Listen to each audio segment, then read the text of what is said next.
ಕುಂಭ ರಾಶಿ ಯುಗಾದಿ ವರ್ಷ ಭವಿಷ್ಯ 2025. ನೀವು ಧನಿಷ್ಠ ನಕ್ಷತ್ರದ 3 ಮತ್ತು 4ನೇ ಪಾದ, ಶತಭಿಷ ನಕ್ಷತ್ರದ 1, 2, 3 ಮತ್ತು 4ನೇ ಪಾದಗಳು, ಪೂರ್ವಭಾದ್ರ ನಕ್ಷತ್ರದ 1, 2ನೇ ಪಾದದಲ್ಲಿ ಜನಿಸಿದ್ದಲ್ಲಿ ನಿಮ್ಮದು ಕುಂಭ ರಾಶಿಯಾಗುತ್ತದೆ. ನಿಮ್ಮ ಹೆಸರಿನ ಮೊದಲ ಅಕ್ಷರವು ಗು ಅಥವಾ ಗೆ ಆದಲ್ಲಿ ಧನಿಷ್ಠ ನಕ್ಷತ್ರ ಗೋ, ಸ, ಸಿ ಅಥವಾ ಸು ಆದಲ್ಲಿ ಶತಭಿಷ ನಕ್ಷತ್ರ ಹಾಗೂ ಸೋ, ತ ಅಥವಾ ದಿ ಆದಲ್ಲಿ ಪೂರ್ವಭಾದ್ರ ನಕ್ಷತ್ರ ಹಾಗೂ ಕುಂಭರಾಶಿಯಾಗುತ್ತದೆ. ಅದ್ಭುತ ಸ್ಮರಣಶಕ್ತಿ ಹೊಂದಿರುವ ಕುಂಭರಾಶಿಯವರು ಎಲ್ಲರೊಂದಿಗೂ ವಿವೇಕದಿಂದ ವರ್ತಿಸುತ್ತಾರೆ. ಯಾರಿಗೂ ಮೋಸ ಮಾಡುವ ಉದ್ದೇಶ ಇರುವುದಿಲ್ಲ. ಇತರರಿಂದ ಮಾನಸಿಕ ಬೆಂಬಲವನ್ನು ನಿರೀಕ್ಷಿಸುತ್ತಾರೆ. ವಿಶಿಷ್ಟ ರೀತಿಯಲ್ಲಿ ಜೀವನ ನಡೆಸುವ ಮೂಲಕ ಎಲ್ಲರ ಗಮನ ಸೆಳೆಯುತ್ತಾರೆ. ಇವರಿಂದ ಕಲಿಯಬೇಕಾದ್ದು ಸಾಕಷ್ಟಿರುತ್ತದೆ. ಕುಂಭ ರಾಶಿಗೆ ಶುಭ ದಿನಾಂಕ, ವಾರ, ಬಣ್ಣ. ಕುಂಭ ರಾಶಿಗೆ ಸೇರಿದವರು ನೆನಪಿಟ್ಟುಕೊಳ್ಳಬೇಕಾದ ವಿಷಯಗಳಿವು. ಶುಭ ದಿನಾಂಕಗಳು 2, 3, 7 ಮತ್ತು 9. ಶುಭವಾರಗಳು ಸೋಮವಾರ, ಮಂಗಳವಾರ, ಗುರುವಾರ ಮತ್ತು ಶುಕ್ರವಾರ. ಅದೃಷ್ಟದ ಸಂಖ್ಯೆ 2, 3, 7. ಶುಭವರ್ಣ ಕ್ರೀಮ್ ಬಣ್ಣ, ಅಶುಭ ವರ್ಣ ಹಳದಿ, ಬಿಳಿ ಮತ್ತು ಕೆಂಪು. ಶುಭ ದಿಕ್ಕು ಉತ್ತರ. ಶುಭ ತಿಂಗಳು ಜೂನ್ 15 ರಿಂದ ಜುಲೈ 14 ಮತ್ತು ಡಿಸೆಂಬರ್ 15 ರಿಂದ ಜನವರಿ 14.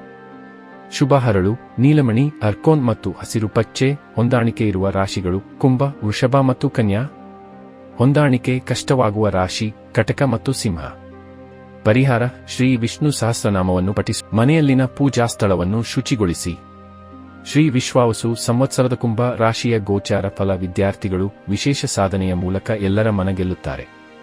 ಆತಂಕದ ಪರಿಸ್ಥಿತಿಯಲ್ಲಿಯೂ ಸಹ ಉತ್ತಮ ಆದಾಯ ಗಳಿಸುವಿರಿ. ಉದ್ಯೋಗದಲ್ಲಿ ಆರಂಭಿಸಿದ ಹೊಸ ಯೋಜನೆಗಳಲ್ಲಿ ಯಶಸ್ಸು ಗಳಿಸುವಿರಿ. ಹಿರಿಯ ಅಧಿಕಾರಿಗಳ ಬೆಂಬಲ ನಿಮಗಿರುತ್ತದೆ. ಕುಟುಂಬಕ್ಕೆ ಅನುಕೂಲವಾಗುವಂತಹ ಕೆಲಸ ಕಾರ್ಯಗಳನ್ನು ಮಾಡುವಿರಿ. ಸಮಾಜದಲ್ಲಿನ ಉನ್ನತ ಸ್ಥಾನ ಲಭಿಸುತ್ತದೆ. ಜನಸಾಮಾನ್ಯರಿಗೆ ಕುಡಿಯುವ ನೀರಿನ ವ್ಯವಸ್ಥೆ ಮಾಡುವಿರಿ. ಧಾರ್ಮಿಕ ಕೇಂದ್ರಗಳಿಗೆ ಹಣವನ್ನು ಸಹಾಯದ ರೂಪದಲ್ಲಿ ನೀಡುವಿರಿ. ಯಾವುದೇ ಕೆಲಸ ಕಾರ್ಯಗಳಾದರೂ ಆರಂಭದಲ್ಲಿ ಅಡೆತಡೆಗಳನ್ನು ಎದುರಿಸುವಿರಿ. ನಿಮ್ಮ ತಂದೆಯವರ ಜೀವನದ ಸಮಸ್ಯೆಗಳು ಪರಿಹಾರಗೊಳ್ಳುತ್ತದೆ. ಸಣ್ಣ ಪುಟ್ಟ ವಿಚಾರಗಳಿಗೂ ಕೋಪಗೊಳ್ಳುವಿರಿ. ಆತ್ಮೀಯರೊಂದಿಗೆ ಪ್ರವಾಸಕ್ಕೆ ತೆರಳುವಿರಿ. ಕೋಪಗೊಳ್ಳದೆ ಸಹನೆಯಿಂದ ಬಾಳಿದರೆ ವಿಶೇಷ ಲಾಭವಿದೆ. ಸಮಾಜದಲ್ಲಿ ವಿಶೇಷ ಗೌರವವನ್ನು ಗಳಿಸುವಿರಿ. ಹೊಸ ವಾಹನವನ್ನು ಕೊಳ್ಳುವಿರಿ.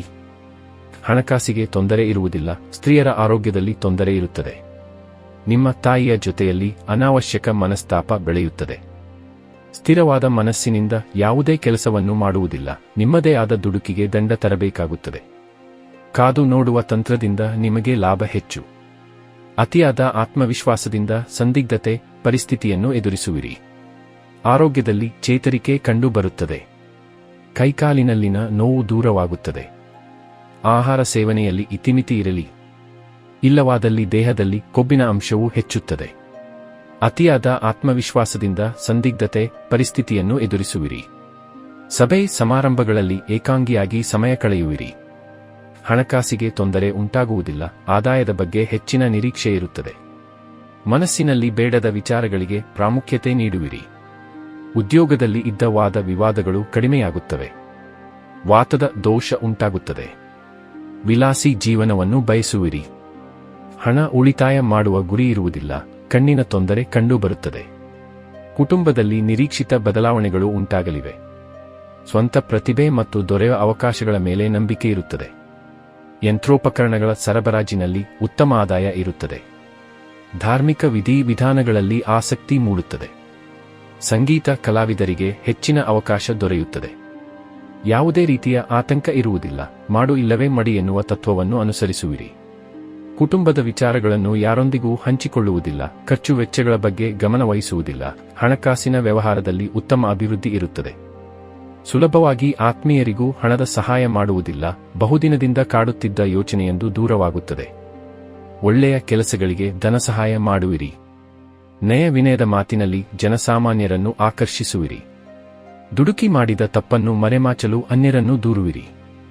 ವೇದ ವೇದಾಂತದಲ್ಲಿ ಆಸಕ್ತಿ ಮೂಡುತ್ತದೆ. ಪಿತ್ತದ ತೊಂದರೆಯಿಂದ ಬಳಲುವಿರಿ.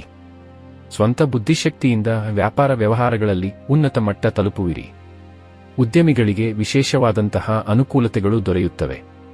ಹಾಸ್ಯದ ನೆಲೆಗೆಟ್ಟಿನಲ್ಲಿ ದೊಡ್ಡ ಸಾಧನೆಯನ್ನು ಮಾಡುವಿರಿ. ಬಾಳ ಸಂಗಾತಿಗೆ ಶೀತದ ತೊಂದರೆ ಇರುತ್ತದೆ. ಅವರ ಖರ್ಚು ವೆಚ್ಚಗಳು ಆದಾಯಕ್ಕೆ ಸರಿ ಸಮಾನವಾಗಿರುತ್ತದೆ.